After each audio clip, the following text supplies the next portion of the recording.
সাধারণত ডাক্তারদের আমরা কসাই বলে ধিক্কার দেই। অনেক সময় তাদের সামান্য ভুল নিয়েই আমরা কটাক্ষ করি, সমালোচনায় মাতে। তবে এখনো আমাদের পৃথিবীতে এমন অনেক ডাক্তার আছে যারা তার রোগীদের সাথে মানবিকতার সম্পর্ক স্থাপন করেছেন। যুগ যুগ ধরে তারা এগিয়ে এসেছেন বারবার। আজ আপনাদের তেমনই একজন ডাক্তারের গল্প শোনাবো, যার কাছে রক্ত কিংবা আত্মীয়তার সম্পর্কের চেয়েও মানবিকতার সম্পর্ক ছিল অনেক বড়। তাহলে চলুন পুরো ভিডিওটি দেখে আসা যাক। ঘটনাটির দৃশ্যপট আমাদের এই বাংলাদেশেই।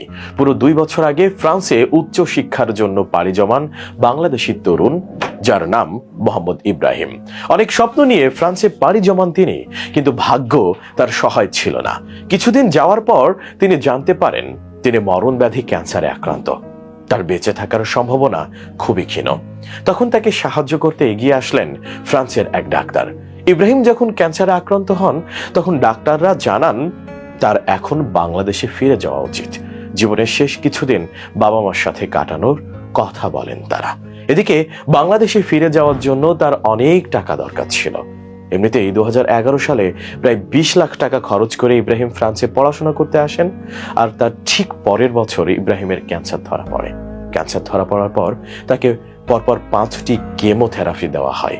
5টি কেমোথেরাপি দেওয়ার পর তার অবস্থার কোনো উন্নতি হয় না। এদিকে বাংলাদেশে ফিরতেও যে পরিমাণ টাকা প্রয়োজন, সেটাও ছিল না ইব্রাহিমের কাছে। তাহলে কি হয়েছিল তার শেষ পরিণতি? এরপর যে ঘটনাটি ঘটে সেটি সিনেমার গল্পকেও হার মানায়। ইব্রাহিমকে সাহায্য করতে এগিয়ে আসেন স্বয়ং ফ্রান্সের এক ডক্টর। তার নাম ছিল ডক্টর ম্যাথিউ জ্যামলেট। তিনি জানতে পারেন ইব্রাহিমের দেশে ফেরার ইচ্ছা আছে, কিন্তু তার কাছে প্রয়োজনীয় অর্থ ছিল না। এর মধ্যে তার চিকিৎসা বাবদ পরিবার থেকে 30 লক্ষ টাকা ব্যয় হয়ে যায়। অসহায় পরিবারটির এই চিকিৎসা ব্যয় বহন করতে গিয়ে দুমড়ে মুচড়ে গিয়েছিল।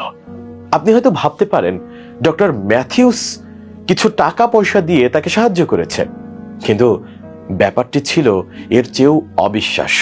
তাকে সাহায্য করার জন্য ডক্টর ম্যাথিউস একটি অসাধারণ কাজ করে বসলেন। তিনি সিদ্ধান্ত নিয়েছিলেন যেভাবেই হোক ইব্রাহিমকে তার স্বজনের কাছে পৌঁছে দেবেন। এরপর সবাইকে চমকে দিয়ে ডক্টর ম্যাথিউ নিজেই ইব্রাহিমকে সাথে নিয়ে বাংলাদেশের উদ্দেশ্যে রওনা দেন।